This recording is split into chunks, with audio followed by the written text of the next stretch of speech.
Morning, welcome to my new blog. সবাই কেমন আছো? আশা করি সবাই খুব ভালো আছো। আমারও চলে যাচ্ছে টুকটুক করে। তো কালকে রাতে আর বৃষ্টি হয়নি, আর সকালবেলা থেকে আকাশের মুখ ভার। আর আজকে বৃহস্পতিবার, বাজে 6:40। এখন থেকেই আমি আমার ব্লগটা শুরু করছি। আর আজকে যেহেতু বৃহস্পতিবার, আজকে একটু ঠাকুরের ফুল মালা মিষ্টি আনার তো প্ল্যান আছে। ছেলের সাথে বেরিয়ে বাইকে করে গিয়ে একেবারে নিয়ে চলে আসা। বাট আকাশের যে অবস্থা দেখছি, বুঝতে পারছি না কী করবো। তো দেখা যাক, সবই তোমরা দেখতে পাবে। আর এখন হবো ফ্রেশ, ছেলের জন্য খাবার করবো, কারণ ছেলে যদি আকাশটা একটু ঠিক হয় তাহলে ছেলেকে স্কুলে পাঠাবো, তার জন্য খাবার রেডি করতে হবে। তোমরা ব্লগটা দেখতে থাকো, আমাকে ভালোবাসা দিতে থাকো।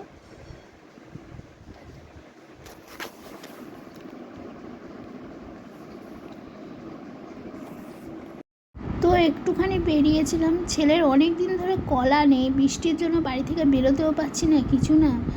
সকালে একটু টাইম পেয়েছি, একটু যাই। ওই যেখানে ফুচকা বসে ওই মোড় মাথাতেই একটা ফলওয়ালা বসে, আমি ভাবলাম পেয়ে যাব, কিন্তু বৃষ্টি পড়ছে, তারাই বা কোন মোড়তে ওখানে বসতে যাবে।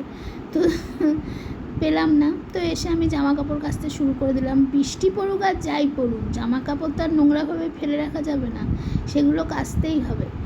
টুকটুক করে সকালে অনেক কাজই থাকে।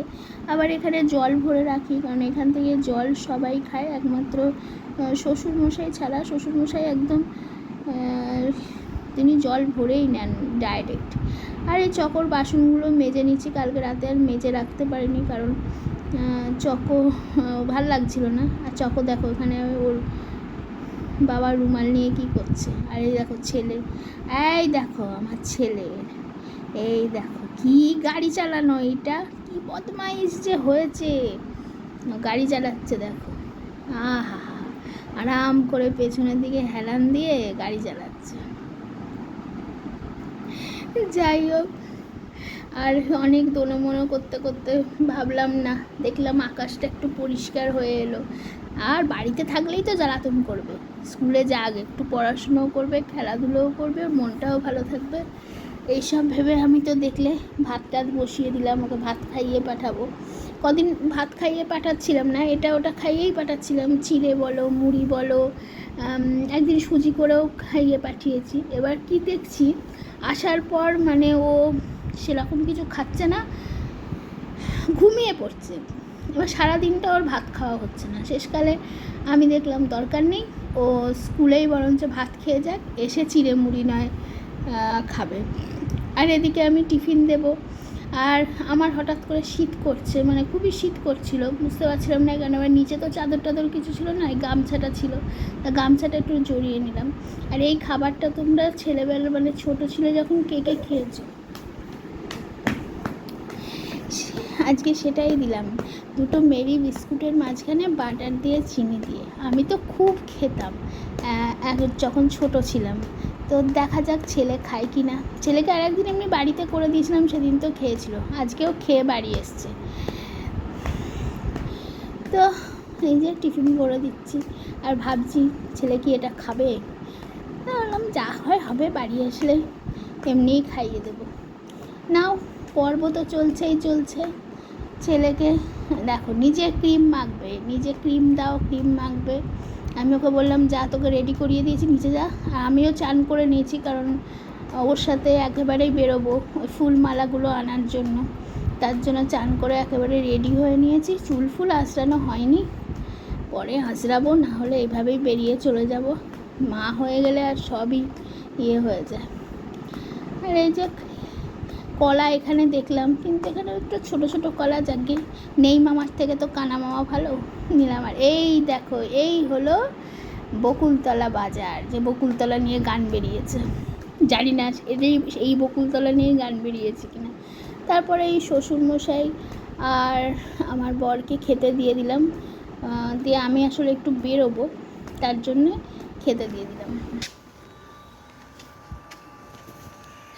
একটা কথা একেবারে কিছু মনে পড়ে না, ঠাকুরের সলতে নেই। এবার শ্বশুরমশাই আগে যেহেতু পুজো করতেন, শ্বশুরমশাই সব ব্যবস্থা করে রাখতেন, সলতে কিনে, দেশলাই কিনে, এসব আমাদের কোনোদিন দেখতে হয় না। বাট এখন তো উনি তো যান না ঠাকুর ঘরে, সুতরাং সলতে, দেশলাই, তোমরা অনেকে সলতে বলো, অনেকে পলতে বলো, আমরা সলতে বলি। তো চলো দেখি, দেশলাইটা তো পেয়ে যাবো, সলতেটা পাওয়াই ডিফিকাল্ট।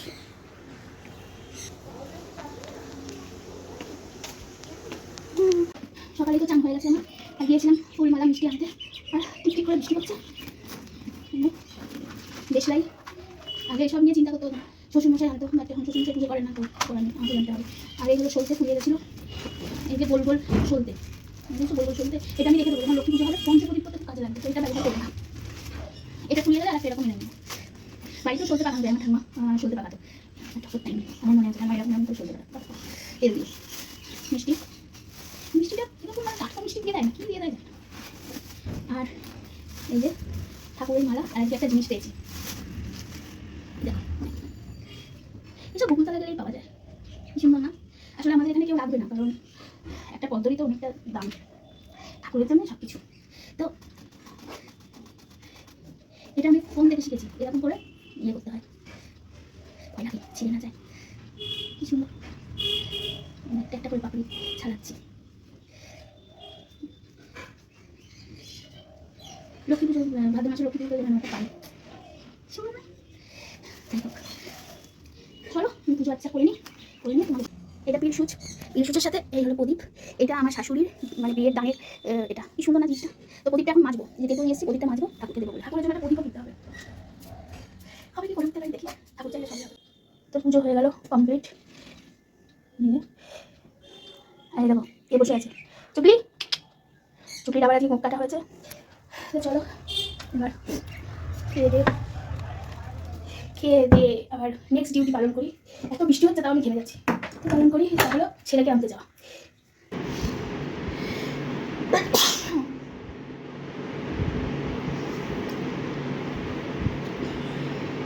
সে আবার অ্যালার্জি হয়ে গেল কে জানে।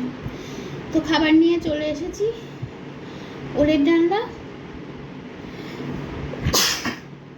এটা অ্যাকচুয়ালি রাতের তরকারি। রাতের তরকারিতে রাতে আমার ঠিক থাকে না কখন কি খাই, আর বিট গাজরের তরকারি হয়েছিল জলখাবারে, সেটা খাওয়াই হয়, সুতরাং এলো তরকারিটা খাই। আর হলো আপেল, আর হলো দুধ। চলো খেয়ে নিই। কি হচ্ছে আজকে, কিছুতে একটা অ্যালার্জি হয়ে গেছে, এত হাঁচি হচ্ছে। রেডি হয়ে গেছি, 11:13 বাজে।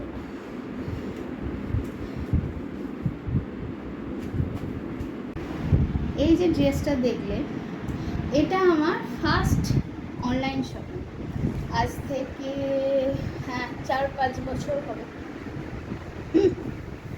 21 সালে। অ্যাকচুয়ালি এটা ভেবেছিলাম, মানে এমনিই কিনেছিলাম, কিনে আর পরা হয়নি। ভেবেছিলাম যে যেদিন আমি আমার বেবিকে কোলে করে আনবো হসপিটাল থেকে, সেদিনকে আমি এই ড্রেসটা পরে আনবো। মানে আফসোস হয় যে আগে যদি পরে থাকতাম তাহলে আমি ওই দিনে ড্রেসটা পরতে পারতাম। মানে আমার মা বললো যে নতুন কিছু পরে বাচ্চাকে নিয়ে ঢুকতে নেই, ষষ্ঠী পুজো হয়ে যাওয়ার পর, মানে ষষ্ঠী পুজোর দিন তুমি নতুন কিছু পরবে, ব্যাস। আমাকে একটা পুরোনো শাড়ি পরেই ঢুকতে হয়। আর তখন আমি ব্লগ করতাম না, একটা ছোটো ভিডিও আছে, ইউটিউবেও দেওয়া আছে। তো এটার হলো সেটা গল্প। তারপর আমি এত মোটা হলাম, আমার এই ড্রেসটা পরাই হয়নি। মানে বলতে পারো বাচ্চা নিয়ে ডাক্তার দেখাতে গেছি, হয়তো 1-2 বার পরেছি, মানে পরাই হয়নি এটা, মানে ঢুকতোই না আর গায়ে। তো এখন অনেক কষ্টে, অনেক মেনটেন করে একটু পাতলা হয়েছে, এইটুকু, বেশি না, আমি বেশি পাতলা হব না, এইটুকু। সেটা হয়েছিলাম 2011-12 সালে, মানে একদম আমি 0 ফিগার বানাবো, আর বানিয়েছিলাম কোনো রকম জিমে না গিয়ে, আমি আমার 0 ফিগার বানিয়েছিলাম। তখন তো যদি কোনো ছবি থাকতো তো তোমাদের সাথে শেয়ার করতে পারতাম। এবার 11-12 সাল, বুঝতেই পারছো কত মানে আগের মানে কথা। তো তারাও ফোনটা রাখি, আমার হাত ফোনটা না এত ভারী, হাতে রেখে কথা বলা যায় না। তো তারপর খুব অসুস্থ হয়ে গেছিলাম, তখন আমার শাশুড়ি মা বেঁচেছে। বলছে কে বলেছে, এত অসুস্থ হয়ে গেছিলাম যে আমার শাশুড়ি মাই তখন রান্না বান্না করতেন দুবেলা, মানে আমি শুধু শুয়ে থাকতাম, ওঠার ক্ষমতা ছিল না। এই মানে একেতে এই হয়েছিল পুরো, এই মানে আমার একটা ব্লাউজ পরলে এই ব্লাউজের হুকটা আমাকে এইখানে লাগাতো, কারণ বুঝতে পারছো আমি কত রোগা হয়েছে। তো হওয়া যায়, জিমে না গিয়েও জিরো ফিগার বানানো যায় যদি, বাট আমার মনে হয় কোনো ট্রেনার কারোর কাছে পরামর্শ নিয়ে তোমরা করো, বা নিজে নিজে কিছু করতে চাও না। কারণ এখন দেখছো অনেকেই কিন্তু জিমের বডি ফিটনেস থাকা সত্ত্বেও স্ট্রোক হয়ে মারা যাচ্ছে। অনেক আমাদের অভিনেতারা চলে গেছে, সাধারণ মানুষও চলে যায়। এই তো সেদিনকে খবরের কাগজে বললাম যে জিম করে চা খাচ্ছিল মানে বসে, বেশ তারপরে মানে স্পট ডেট। তো আমার মনে হয় কারোর কাছে ট্রেনিং, কারণ আমি যে প্রবলেমটা ফেস করেছি না, আমি তো জিম করতাম না, আমি রোগা হওয়ার যে মানে মাথায় ভূতটা যে চেপেছিল 11-12 সালে, মানে আমি জাস্ট এমনভাবে মাথা ঘুরে পড়ে গেলাম, মানে সেই দিনটা জাস্ট মনে হলো পুরো বাড়িটা উল্টে গেল, আমি পড়ে গেলাম, মানে অদ্ভুত ব্যাপার। তারপরে অনেক অনেক কাণ্ড করার পর ঠিক হয়েছে। এটা যদি কারোর পরামর্শ নিয়ে করতাম তাহলে হয়তো এতটা হতো না। বর যাওয়ার সময় বলে গেল আমার এখন কদিন খুব কাজের চাপ, আমি চকর নিয়ে আনতে পারবো না, মাংস আনার টাইম হবে না, এখন ডিম দিয়ে মাংস দিয়ে চালাও, তুমি মাংসটা নিয়ে এসো। এইবার ব্যাপারটা হচ্ছে, আমি যদি আজকে এখন রিক্সা করে ছেলেকে আনার পথে মাংস কিনি, ডিম কিনি, কিনতেই পারি, আমার ছেলে কালকেও বলবে মা রিক্সা করো, মা রিক্সা করো করে, মানে কিছুতেই হেঁটে বাড়ি আসবে না। এমনি আজকাল বাড়ি আসার সময় এত বদমাইশি করে, মানে রিক্সা করতে হবে। দেখো রিক্সা করার টাকাটা কোনো ফ্যাক্টর না, ফালতু পয়সা কেন দেবো? আমার বাড়ি থেকে একটুখানি মানে এপাড়া ওপাড়া বলতে পারো, সেখানে 30-40 টাকা দিয়ে রিক্সা ভাড়া করে যাওয়া যায়। এবার খুব বৃষ্টি পড়ছে, কোনো সমস্যা, তখন রিক্সা করলাম, ঠিক আছে। এই হলো একটা মেন প্রবলেম, যে ও কালকেও বেরিয়ে বলবে মা রিক্সা। দেখা যাক কী করি, এবার চকোটানো আনতে হবে মাংস। আমি যদি, আর বিকেলবেলা এত বৃষ্টি না, আমি বেরোতে পারছি না। আর বৃষ্টি যদি নাও থাকে, এই যে আজকেও উঠেছে আমি 5:30টার আগে, মানে আমি পুরো সন্ধে হলেই আমার ঘুম পাচ্ছে। তো ছেলেকে পড়িয়ে টড়িয়ে তারপরে আমি শুয়ে পড়ি, আমি আর মানে থাকতে পারি না, আমার এত ঘুম পায়। তো চলো বেরোনো যাক, এখন না একটু বাদেই বেরোবো, রিক্সা নিয়ে যদি যাই। দুপুরবেলা শুয়েছিলাম, ভাবলাম ঘুমাবো, বাট ঘুম এলো না। এখন মিস্টার ব্যানার্জি চলে এসছে, চুরমুর নিয়ে এসছে। এটা হলো ওর, এটা হলো নিউ মার্কেটের চুরমুর। আমার একদম বাচ্চা হওয়ার পর ওই কী বলে জিওল মাছের ঝোল করতো মা, খেয়ে খেয়ে খেয়ে খেয়ে আমার মুখ পচে গেছিলো।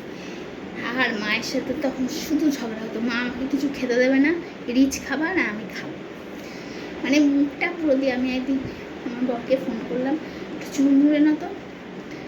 সেই চুরমুর খেয়ে, মানে চুরমুরটা খেয়ে আমার মনে হলো আমি মানে যত খিদে ছিল আমার পেটে, সেটা এই চুরমুর মানে খিদে মানে তৃপ্তি, ওই চুরমুরটাই ভরে গেল।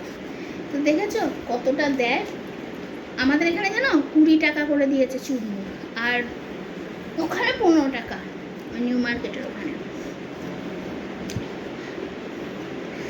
তো অনেক দিন পর আবার সেই স্বাদ বানায় ফেলে না, ভালো খেতে। কিন্তু রোজ রোজ পাওয়া যায় না।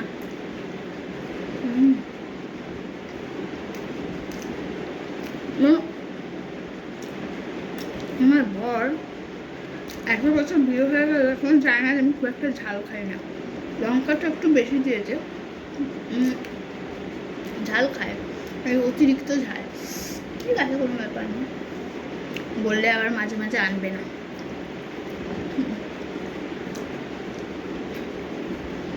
দেখি এতটা চুরমুর খেয়ে রাতে মনে হয় খেতে পারবো না।